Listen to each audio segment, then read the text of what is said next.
Bismillahirrahmanirrahim.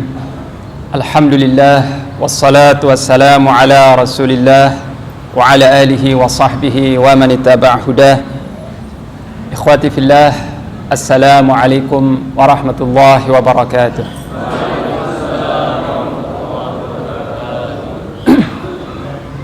Insyaallah di kesempatan yang penuh berkah ini kita melanjutkan pelajaran tentang tafsir surat Nuh alaihissalam, yang insyaallah kita sampai pada ayat yang ke-21 ya. Kita sampai pada ayat yang ke-21 di kesempatan kali ini. Tetapi sebelumnya saya hendak mengulang sedikit dari ayat yang ke-11 ya, secara sekilas saja. Nabi Allah Nuh alaihissalam, beliau tinggal di tengah-tengah kaumnya selama 1000 tahun minus 50, berarti 950 tahun. Ini masa dakwah beliau, masa tinggal beliau bersama kaumnya. Dan beliau berdakwah di tengah-tengah kaumnya tanpa mengenal waktu, siang dan malam.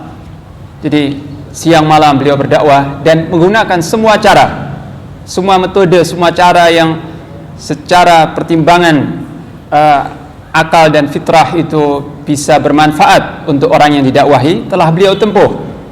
Jadi beliau tidak meninggalkan satu cara pun untuk mendakwahi, untuk mengajak kaumnya supaya beriman kepada Allah, bertauhid kepada Allah, melainkan cara itu sudah digunakan, sudah dilakukan dengan sungguh-sungguh. Beliau berdakwah dengan terang-terangan di tengah kaumnya, di tempat terbuka, juga mendatangi rumah demi rumah. Jadi beliau memadukan antara dakwah secara jahriyah, mendakwahi kaumnya di tengah khalayak ramai, juga mendakwahi secara rahasia, secara orang per orang. Karena boleh jadi ada seorang yang dia mau beriman tapi takut terhadap kaumnya, maka didakwahi secara rahasia. Kalaupun dia masuk Islam secara rahasia sehingga aman. Itu yang ditempuh Nabi Nuh alaihissalam. Kemudian juga beliau menggunakan metode cara targhib wa tarhib. At-targhib yakni memotivasi ya. Wahai kaumku, kalau kalian beristighfar kepada Allah, bertaubat dari kesyirikan dan dari dosa-dosa, niscaya Allah mengampuni dosa-dosa kalian. Allah Maha luas ampunannya. Innahu kana ghaffara. Allah akan mengampuni dosa-dosa kalian. Ini masalah akhirat. Diampuninya dosa-dosa itu berarti keselamatan di akhirat, selamat dari azab. Karena dosa-dosa ini yang mengundang azab. Jadi kalau kalian beriman, bertaubat, beristighfar, Allah ampuni dosa-dosa kalian. Itu di akhirat. Sedangkan di dunia, Allah curahkan kepada kalian hujan yang melimpah, yang penuh berkah. Allah tambahkan untuk kalian harta dan anak-anak.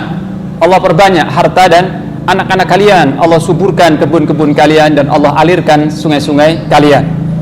Jadi diajak, dimotivasi untuk beriman dengan janji pahala akhirat dan dunia. Pahala akhirat dan dunia ini. Kemudian Nabi Nuh alaihissalam mengingatkan mereka tentang keagungan Allah ya. Kenapa kalian tidak takut akan keagungan Allah sehingga kalian mempersekutukan Allah? Padahal Allah lah yang menciptakan kalian satu-satunya secara bertahap. Tidak ada pencipta bagi kalian selain Allah. Dialah yang telah menciptakan kalian dan tidak ada pencipta selain Dia. Kemudian tidakkah kalian perhatikan bagaimana Allah menciptakan 7 lapis langit yang bersusun-susun, 7 lapis langit yang kalian lihat sendiri ya, langit yang demikian luas, bangunan yang sangat kokoh kuat. Siapakah yang menciptakan itu? Kaumnya mengakui Allah ya. Kaum Nabi Nuh mengakui itu Allah. Kemudian tidakkah kalian perhatikan bagaimana Allah menjadikan bulan ya, yang memberikan cahaya, dan Allah jadikan matahari yang memberikan sinar. Ini hanya Allah yang melakukan itu semua dan tidak ada selain Allah. Dan kaumnya mengakui memang Allah yang menciptakan itu semua, tapi mereka menjadikan perantara-perantara dalam beribadah kepada Allah. Jadi mereka mengakui Allah lah pencipta semuanya, langit, bumi, bulan, matahari, tapi mereka tidak menyembah Allah secara langsung, tapi melalui perantara-perantara, itu berhala-berhala. Kemudian Nabi Nuh mengingatkan juga Allah lah yang telah menumbuhkan kalian dari bumi ya. Kalian tadinya bayi ya, kemudian dengan saripati makanan yang dimakan oleh ibu kalian, kalian tumbuh sedikit demi sedikit, kecil, remaja, dewasa, sampai tua. Pertumbuhan kalian itu dari bumi, dari yang kalian makan dan kalian minum dari bumi ya. Kemudian nanti Allah akan mengembalikan kalian ke dalam bumi setelah kematian kalian, dan setelah itu Allah akan mengeluarkan kalian dari bumi. Kemudian Allah lah yang menjadikan bagi kalian bumi ini sebagai hamparan. Lihat bumi, ya. Setelah tadi menunjukkan ayat-ayat Allah yang di langit, ya, ayat-ayat Allah yang di ufuk sana, bulan, matahari, langit. Kemudian Nabi Nuh mengarahkan perhatian kaumnya kepada ayat-ayat Allah yang di bumi, yang itu lebih dekat, ya kan? Allah lah yang menjadikan bumi sebagai hamparan bagi kalian. Kemudian agar kalian dapat menempuh jalan yang luas di bumi, ya. Jadi bumi dibuat hamparan, dibuat rata, tidak curam, tidak bergunung, tidak susah dijelajah, tidak. Secara umum permukaan bumi ini datar. Tidak banyak dataran tinggi dan tidak banyak dataran rendah yang naik turun, tapi terhampar seperti karpet gitu ya, seperti karpet. Supaya apa? Supaya kalian dapat menempuh perjalanan dengan mudah, dengan leluasa di muka bumi, ya. Kalian bisa berjalan ke sana kemari mencari karunia Allah, bisa berdagang, bisa safar, bisa memenuhi hajat kalian dengan berjalan di muka bumi dengan mudah ini. Ya. Nah, ini uslub atau metode yang digunakan oleh Nabi Nuh alaihissalam dalam mendakwahi kaumnya. Tarhib, ya. Kemudian mengajak mereka untuk bertafakkur, ya, tentang ayatullah, ya, ayatillah, ya, yang di langit maupun di bumi, bukti-bukti kekuasaan Allah Ta'ala. Kemudian mereka didakwahi dengan cara terang-terangan, dengan cara rahasia, ya, siang dan malam tanpa mengenal waktu. Dan Nabi Nuh alaihissalam tidak meminta upah sepeser pun dari mereka. Nabi Nuh dengan jelas sekali berkata, inni ansahu lakum, sesungguhnya aku memberi nasihat kepada kalian. Aku memberi nasihat kepada kalian, mengajak kalian kepada keselamatan kalian. Aku mengajak kalian kepada keselamatan, kepada surga, kepada ridho Allah dan ampunannya, tanpa aku meminta upah dari kalian. Jadi dakwahku ini untuk kebaikan kalian. Ini Nabi Nuh, ya, berdakwah dengan memberi nasihat, dengan ikhlas, dengan menempuh segala cara dan bersabar sampai 950 tahun. Subhanallah, ya. Jadi secara rentang waktu tidak ada yang menandingi lamanya Nabi Nuh alaihissalam dalam mendakwahi kaumnya. Bayangkan, ya, 950 tahun, berarti hampir 10 generasi, ya. Hampir 10 generasi Nabi Nuh mendakwahi kaumnya, ya, generasi demi generasi terus sampai hampir 10 generasi. Tapi apa hasilnya? Apa natijah atau hasil dakwah Nabi Nuh yang panjang, yang penuh kesabaran, keikhlasan, nasihat, menggunakan semua cara, ya. Setelah bersabar selama sekian lama ini, apa hasilnya? Nah, Nabi Nuh alaihissalam mengeluhkan kepada Rabbnya, ya, mengeluh kepada Allah Ta'ala seraya berkata, qala Nuhur Rabbi innahum asawni wattaba'u man lam yazidhu maluhu wa waladuhu illa khasara. Ini hasil dari jerih payah, kesabaran, keuletan, keteguhan dakwah Nabi Nuh. Apa? Nabi Nuh berkata, ya Rabb, wahai Rabbku, sesungguhnya mereka mendurhakaiku. Mereka tidak menyambut dakwahku kecuali sedikit sekali, kecuali sedikit dari kaumku. Jadi mereka, mayoritas mereka asawni, membantahku, ya, mendebatku, menentang dan mendurhakaiku, padahal aku menyuruh mereka kepada keselamatan mereka.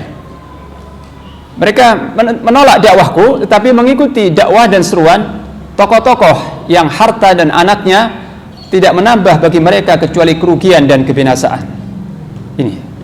Ini menunjukkan bahwa di tengah-tengah kaum Nabi Nuh alaihissalam ada pembesar-pembesar, tokoh-tokoh yang kaya raya dan banyak anaknya. Jadi mereka punya kedudukan, punya harta dan anak yang banyak, sehingga punya posisi di tengah kaumnya. Dan mereka ini tokoh-tokoh pemimpin besar di kalangan kaumnya, pembesar-pembesar. Nah, para tokoh-tokoh dan pembesar ini yang mengajak kaumnya supaya ta'assub, supaya fanatik dengan agama leluhur, supaya jangan meninggalkan agama yang diwarisi dari nenek moyang mereka. Ini musuh para nabi selamanya sepanjang sejarah, ya. Wa qala al-mala', ya, al-mala'. Wa qala al-mala'u alladziina kafaru min qaumihi. Ya. Dan orang-orang yang terpandang di antara kaumnya berkata, ya, senantiasa kalau kita lihat surat Al-A'raf, siapa yang menentang dakwah Nabi Nuh, Nabi Hud, Nabi Saleh, Nabi Syuaib, Nabi Lut, Nabi Syuaib, Nabi senantiasa al-mala'. Apa artinya al-mala? Al-mala artinya orang-orang yang terpandang. Al-mala itu dari kata penuh, ya, memenuhi. Jadi mereka yang kalau tampil, kalau berjalan itu mata manusia dipenuhi oleh pemandangan mereka, ya. Jadi mereka menjadi sorotan dan menjadi pusat perhatian karena penampilan yang bagus, kedudukannya, kekayaannya dan sebagainya, sehingga mata orang-orang itu sepenuhnya tersorot ke orang-orang yang terpandang itu. Itu al-mala artinya, orang-orang yang dipandang dengan sepenuh mata oleh kaumnya. Ini kaya raya, tokoh, tapi menghalangi kaumnya untuk beriman. Dan ini senantiasa musuh nabi-nabi, senantiasa musuh para nabi. Kenapa? Karena para tokoh-tokoh ini, para pembesar, para tokoh, mereka ini sudah menikmati kemuliaan, ya, menikmati kebesaran, kemuliaan dari kaumnya. Mereka dipuja, ya, diikuti, suaranya didengar, ditaati. Ini keuntungan mereka, ya. Jadi para pembesar itu tokoh-tokoh yang kata-katanya didengar, ditaati, dan semua kaumnya itu mendengar dan patuh kepada tokoh-tokoh ini.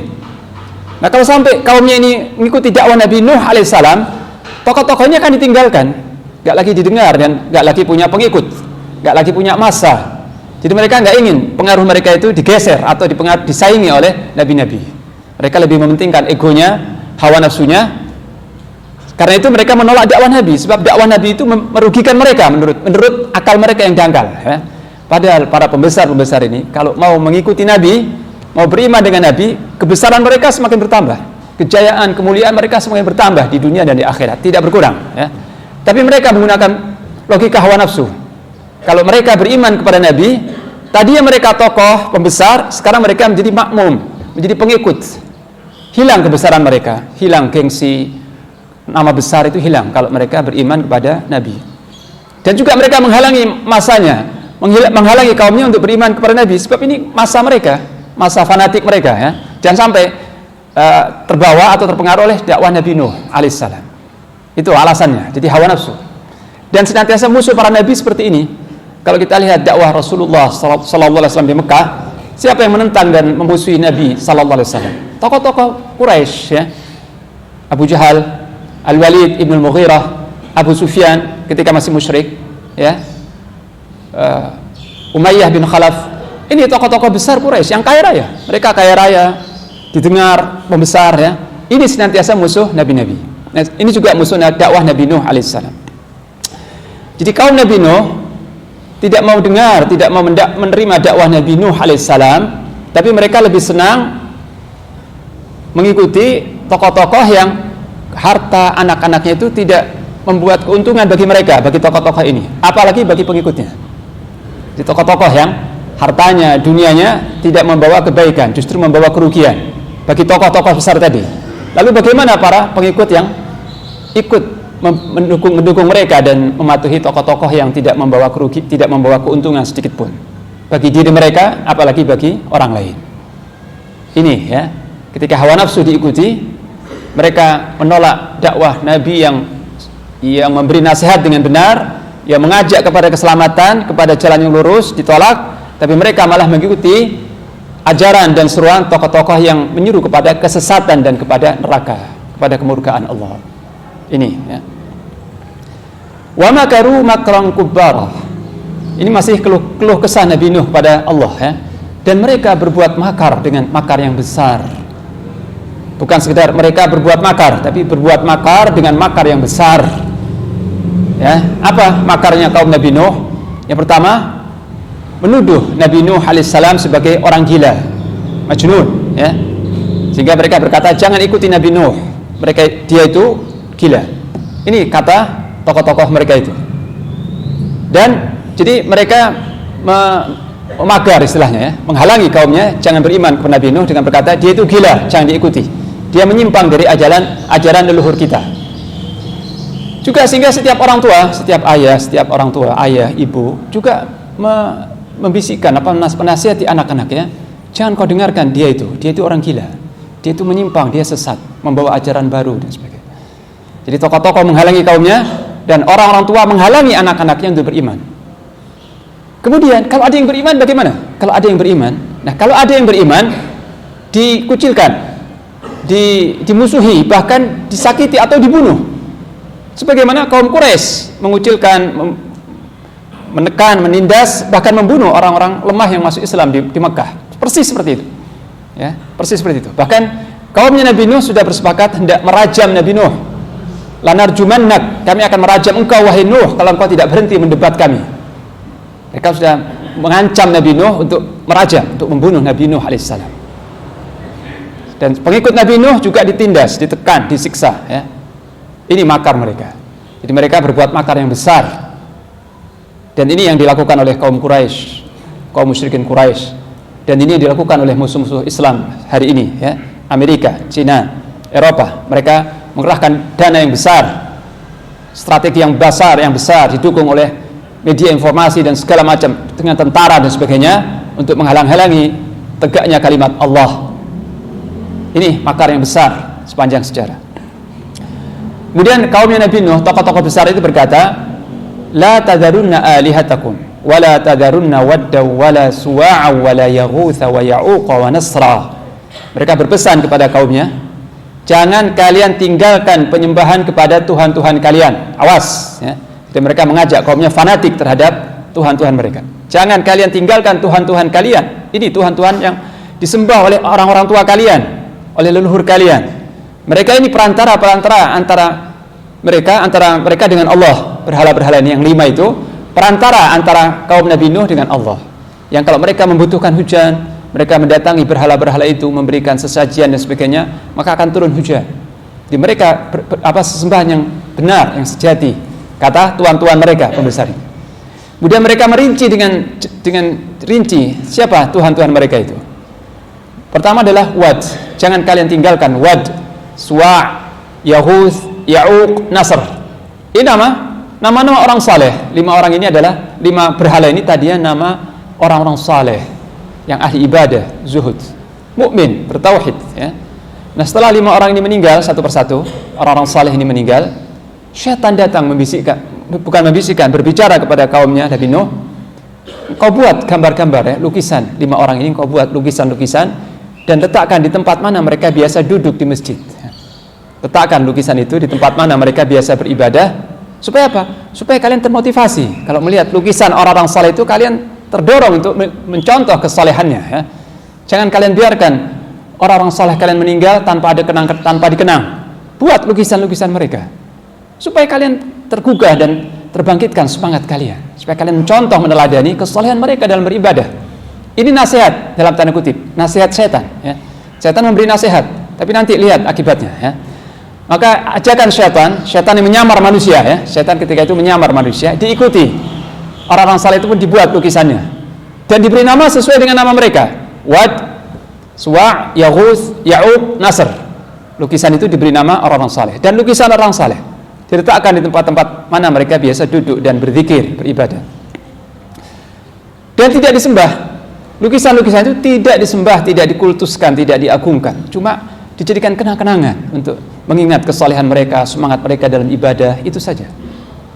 Nah, setelah generasi ini punah, setelah generasi yang membuat lukisan itu pada meninggal semuanya dan diganti oleh generasi yang baru, anak-anak mereka yang tidak tahu sejarah lukisan-lukisan itu, maka syaitan datang sekali lagi dan berkata kepada anak-anak muda ini yang belum tahu asal-usulnya, tahukah kalian kenapa orang-orang tua kalian membuat lukisan-lukisan ini?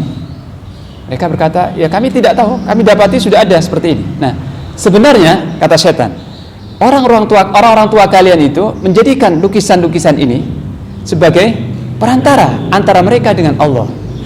Jadi mereka menyembah Allah melalui perantara lukisan atau patung-patung tadi, ya. Maka kemudian ajakan syaitan ini diikuti. Nah, setelah itu disembah, ya. Lukisan-lukisan, awalnya lukisan, ya. Kemudian dibuat patung. Lukisan, kemudian dipahat, dibuat patung. Tadi yang tidak disembah, tapi setelah generasi yang membuatnya itu berlalu, maka disembah oleh generasi yang berikutnya. Jadi syaitan kalau tidak menyesatkan, dia pakai strategi, ya. Pakai strategi jangka panjang, ya. Enggak buru-buru syaitan. Ini. Nah, kemudian waqad adallu katsira, dan mereka telah menyesatkan banyak di antara makhlukmu. Siapa yang menyesatkan? Mereka ini. Bukan berhala-berhala tadi, tapi orang-orang penting, orang-orang besar di kaumnya ini telah menyesatkan pengikutnya, sejumlah banyak pengikutnya. Wala tazididz zalimina illa dhalala. maka jangan kau tambahkan ya Allah bagi orang yang zalim itu kecuali kesesatan. Mereka yang zalim menghalangi kaumnya dari beriman kepadaku, jangan kau tambahkan bagi mereka kecuali kesesatan, ya. Mimma khati'atihim ughriqu fa'udkhilu naran falam yajidu lahum min dunillahi ansara. Disebabkan dosa-dosa dan kesalahan mereka, mereka akan ditenggelamkan, ya, akan dibenamkan. Setelah itu fa'udkhilu nara. Setelah itu mereka dimasukkan ke dalam api neraka yang menyala-nyala. Falam yajidu lahum min dunillahi ansara. Maka mereka tidak akan mendapati selain dari Allah penolong bagi mereka. Jadi nanti ini kesudahan kaumnya Nabi Nuh alaihissalam. Seperti ini nanti ditenggelamkan oleh Allah dengan banjir bandang yang besar. Kenapa? Mimma khati'atihim, disebabkan dosa-dosa mereka, disebabkan kekufuran dan kesyirikan mereka. Setelah mereka ditenggelamkan nanti, langsung mereka di alam barzah berpindah kepada api, ya. Allah menggunakan fa, ya. Setelah tadi ditenggelamkan di air, dalam genangan air yang melimpah, setelah mereka mati langsung berpindah ke neraka, ke alam barzakh, ya, yang merupakan satu liang dari liang neraka. Dan mereka tidak mendapati penolong selain Allah Ta'ala. Ini hukuman mereka di dunia dan di akhirat. Di dunia mereka ditenggelamkan, dan di akhirat mereka diazab dengan api neraka yang kekal abadi, ya. Nah, kemudian setelah Nabi Nuh mengeluh kepada Allah, kaumnya ini menolak, mendustakan, ya, mengingkari dakwahnya, ya. Padahal Nabi Nuh sudah sungguh-sungguh, sudah serius mendakwahi kaumnya. Maka di akhir kisah perjuangan atau dakwah Nabi Nuh, Nabi Nuh berdoa kepada Allah. Berdoa apa? Untuk kebinasaan kaumnya. Kenapa Nabi Nuh mendoakan kebinasaan kaumnya yang kafir? Karena Nabi Nuh sudah membuat kesimpulan, sudah menarik kesimpulan, dan kesimpulan ini benar, bahwa kaumnya ini sudah tidak akan beriman lagi. Karena Nabi Nuh sudah mencoba, sudah bersabar sampai 950 tahun, hampir 10 abad. Seperti itu penolakan mereka, ya. Keras kepala, membantah, mengikuti hawa nafsu ini. Dan dibinasakannya mereka itu maslahat. Kenapa? Karena kalau mereka tetap tinggal di muka bumi, mereka tidak mau beriman dan akan menghalangi orang beriman. Jadi mereka tidak akan bermanfaat sama sekali. Justru keberadaan mereka di muka bumi itu membuat mudarat bagi hamba-hamba Allah. Mereka tidak beriman dan menghalangi orang-orang beriman. Dan kalau mereka punya anak nanti, anak-anaknya akan kafir, cucu-cucunya akan kafir. Jadi semakin lama mereka bertahan di muka bumi, semakin banyak anak-anak cucu yang lahir dan mereka kafir. Jadi mereka tidak bisa diharapkan beriman. Ini. Karena itu Nabi Nuh berdoa di akhir ini, wa qala Nuhur Rabbi la tadhar 'alal ardi minal kafirina dayyara. Dan Nabi Nuh berkata, ya Rabb, jangan kau sisakan, jangan kau tinggalkan seorang pun dari orang-orang yang kafir itu tinggal di muka bumi. Jangan kau sisakan seorang pun dari kalangan mereka yang kafir itu. Kenapa wahai Nabi Nuh? Kenapa Nabi Nuh berdoa seperti itu? Nabi Nuh menjelaskan alasannya di ayat berikutnya. Ini alasan Nabi Nuh mendoakan seperti itu. Kenapa? Innaka intadarhum yudillu ibadak wa la yalidu illa fajiran kaffara. Kalau engkau biarkan mereka tinggal di muka bumi ya Allah, mereka akan menyesatkan hamba-hambamu. Semakin bertambah banyak hamba-hamba Allah yang disesatkan oleh mereka. Dan kalau mereka melahirkan anak yang mereka lahirkan itu akan dididik untuk fajir dan kafir, akan dididik untuk durhaka, fasik dan kafir. Sebab setiap orang tua berpesan kepada anak-anaknya, begitu anak-anak itu sudah mulai berpikir, sudah bisa memahami, langsung diajari, jangan kau dekat-dekat dia, jangan kau dengarkan dakwah Nabi Nuh. Sejak kecil, ya, sudah ditanamkan kebencian, penolakan terhadap dakwah Nabi Nuh alaihissalam, sehingga anak-anak mereka tumbuh besar dalam kekafiran disebabkan orang-orang tua mereka. Nah, jadi kalau Nabi Nuh berkata, ya Allah, kalau engkau biarkan mereka tinggal di muka bumi, mereka akan semakin bertambah, mereka akan semakin menyesatkan sekian banyak hamba-hambamu, semakin bertambah banyak orang-orang yang mereka sesatkan. Dan kalau mereka melahirkan anak-anak mereka juga dibesarkan di dalam kekafiran. Jadi keberadaan mereka ini mudarat, ya, mudarat sepenuhnya. Kalau mereka dibinasakan, itu yang lebih maslahat. Ini kesimpulan Nabi Nuh alaihissalam. Kenapa berdoa seperti ini? Dan perlu diketahui, ya, bahwa Nabi Nuh berdoa seperti ini setelah diberi wahyu oleh Allah. Bukan cuma kesimpulan, tapi wahyu sudah turun kepada Nabi Nuh. Wahai Nabi Nuh, wahai Nuh, Setelah ini tidak ada lagi satupun di antara kaummu yang beriman. Maka jangan kau bersedih, jangan bersedih hati terhadap apa yang mereka perbuat. Sebagaimana Allah berfirman dalam surat Hud, wa uhiya ila nuhin annahu la yu'mina min qaumika illa man qad aman fala tabta'is bima kanu yaf'alun. Dan telah diwahyukan kepada Nuh alaihissalam, sesungguhnya la yu'mina min qaumika illa man qad aman, tidak akan ada lagi yang beriman satupun dari kaummu ini kecuali yang sudah beriman sebelumnya. Jadi sudah enggak akan bertambah lagi pengikutmu. Tidak ada satupun yang beriman setelah ini kecuali yang sudah beriman sebelumnya. Maka jangan kau bersedih hati terhadap apa yang mereka berbuat. Nah, setelah wahyu turun, Allah beritahu, jadi jangan kau sedih, jangan kau berduka cita. Sudah tidak ada lagi yang beriman setelah ini. Nah, setelah Nabi Nuh mendapat wahyu seperti itu, baru beliau memanjatkan doa ini. Baru beliau berdoa, ya Allah, kalau begitu ya sudah, binasakan mereka. Sebab semakin lama mereka tinggal di muka bumi, semakin bertambah banyak orang yang mereka sesatkan, ya. Maka doa Nabi Nuh dijawab oleh Allah, diijabah. Maka Nabi Nuh, Allah menyuruh Nabi Nuh membuat kapal bahtera di atas bukit. Ketika Nabi Nuh membuat bahtera, kapal yang besar di atas bukit, kaumnya mengolok-olok, wahai Nuh, kau membuat kapal di atas bukit, mana ada kapal berjalan di atas bukit, ya. Dan ini kapal yang pertama dibuat di muka bumi. Sebelum itu belum pernah ada kapal, ya. Jadi Nabi Nuh alaihissalam yang pertama kali membuat bahtera atas petunjuk malaikat Jibril alaihissalam. Mereka mengolok-olok Nabi Nuh. Nabi Nuh berkata, kalau kalian mengolok-olok aku, nanti kalau kalian mengolok-olok kami yang beriman, nanti kami akan mengolok-olok kalian, ya. Maka setelah itu Allah berfirman, fafatahna as-sama' bima'in munhamir, kami buka langit sehingga mencurahkan hujan yang lebat. Wa fajjarnal arda uyuna faltaqal ma'u ala amrin qad qudir, maka kami pancarkan mata air di muka bumi, ya. Jadi Allah menurunkan hujan yang lebat dari langit, tidak henti-henti. Ditambah lagi Allah memancarkan dari bumi mata air yang memancar, ya. Sehingga bertemu air dari langit, air hujan dengan air yang memancar dari bumi, dari banyak mata air memancar. Sehingga banjir ini dengan cepat naik, ya, pasang dengan cepat sekali karena hujan nggak berhenti-berhenti, air dari bumi memancar terus sehingga terus bertambah, ya. Bertambah.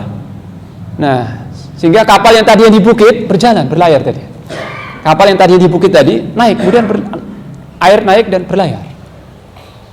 Nah, setelah kapal ini berlayar, ya, dan Nabi Nuh sudah diperintah untuk mengangkut keluarganya dan juga kaumnya yang beriman, dan tidak ada yang beriman kecuali sedikit. Sebagian riwayat menyebutkan 80 orang, sebagian menyebut 40, sebagian menyebut 30. Jadi paling banyak 80 orang paling banyak. Semua sudah naik kapal bersama binatang-binatang sepasang naik kapal tadi. Maka kapal ini berlayar dan Allah menenggelamkan umat Nabi Nuh seluruhnya.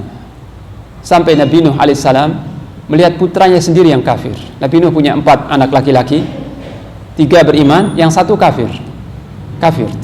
Nah, Nabi Nuh karena rasa kasih sayang sebagai seorang ayah, karena keayahannya yang penuh kasih sayang, memanggil anaknya yang berenang-berenang di tengah banjir tadi.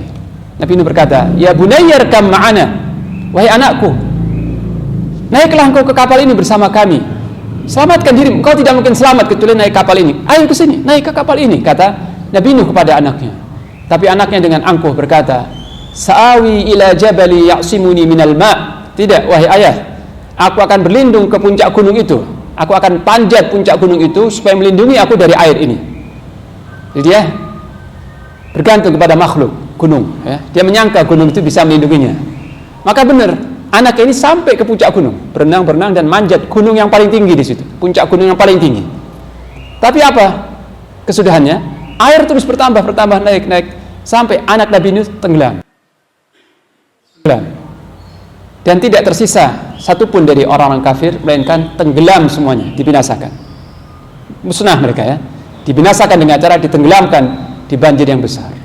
Setelah mereka mati kemana? Setelah mereka mati, fa'udkhilu nara. Begitu mereka mati, langsung merasakan azab di alam barzakh, api, ya.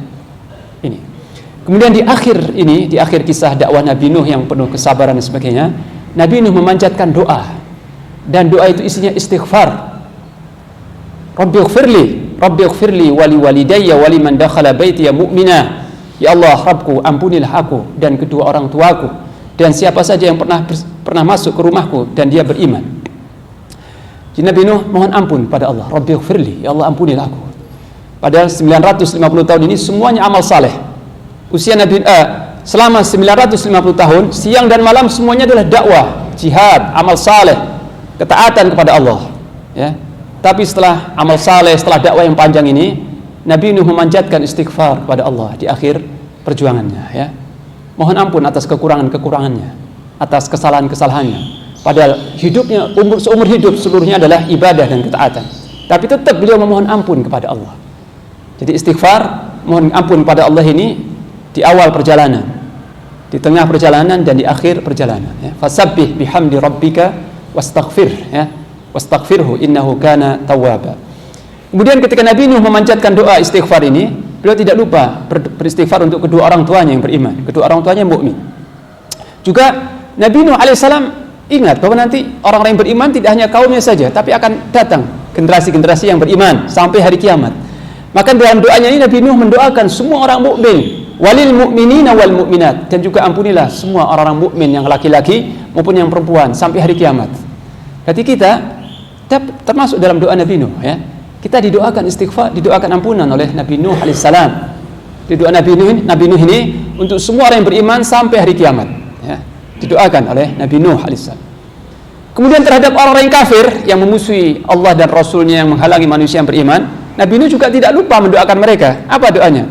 Kalau untuk orang-orang yang beriman, Nabi Nuh mendoakan ampunan Allah. Untuk orang-orang kafir yang tughat, tawaghid, Nabi Nuh berdoa, wala tazididz zalimina illa tabara, dan jangan kau tambah bagi orang yang zalim, yang kafir itu, kecuali kebinasaan, ya Allah. Ampunilah orang yang beriman dan binasakanlah orang-orang yang kafir, ya. Ini doa Nabi Nuh alaihissalam di akhir perjuangannya, ya. Di akhir sekian panjang perjalanan dakwahnya, Nabi Nuh memanjatkan doa istighfar untuk dirinya, kedua orang tuanya, dan kaum mukminin, kaum mukminat sampai hari kiamat. Nah, dengan surat Nuh alaihissalam ini Allah hendak menguatkan hati nabinya Rasulullah Muhammad SAW. Karena surat Nuh ini Makkiyah, ya. Surat Nuh termasuk surat-surat yang awal yang turun di Makkah, di masa-masa awal Makkah, bukan di tengah-tengah, di masa-masa awal Makkah, ketika kaum muslimin menghadapi penentangan dari tokoh-tokoh Quraisy dan sebagainya, dan Nabi ditentang oleh kaumnya sendiri. Maka seolah Allah dengan surat Nabi Nuh ini memberi pesan kepada Nabi kita Muhammad SAW, wahai Muhammad, bersabarlah engkau sebagaimana Nabi Nuh alaihissalam. Dia lebih lama masa dakwahnya dan dimusuhi oleh kaumnya, dan semua Nabi juga begini jalan ceritanya. Bukan hanya engkau, tapi semua nabi-nabi semenjak Nabi yang pertama, Rasul yang pertama itu Nuh, mengalami penentangan dan diuji seperti ini. Allah menguji dengan kaumnya yang keras kepala dan sebagainya. Maka bersabarlah engkau, dan bersabarlah orang yang beriman bersamamu, ya. Contohlah Nabi Nuh alaihissalam, dan contohlah kaumnya yang beriman. Dan ingat, nanti kesudahan orang yang beriman seperti ini, kesudahan engkau dan kaummu yang beriman seperti ini, dan kesudahan musuh-musuhmu yang kafir seperti ini juga, ya. Jadi surat ini sepatutnya risalah atau pesan dari Allah kepada Rasulnya agar bersabar, agar tabah, sabat dan istiqomah dalam mendakwahi kaumnya, ya. Dan Rasulullah SAW menerapkan pesan ini, ya. Beliau bersabar mendakwahi kaumnya, ya. Ini. Demikian ikhwati fillah, penjelasan sekilas tentang surat Nuh. Semoga bermanfaat bagi kita, dan semoga kita digolongkan oleh Allah SWT menjadi pengikut para nabi-nabi dan rasul. Dan kelak di hari kiamat mudah-mudahan kita dikumpulkan oleh Allah bersama para nabi, para rasul dan pengikut mereka. Demikian, wassallallahu ala nabiyyina Muhammad wa ala alihi wa sahbihi wasallam. Wassalamu alaikum warahmatullahi wabarakatuh.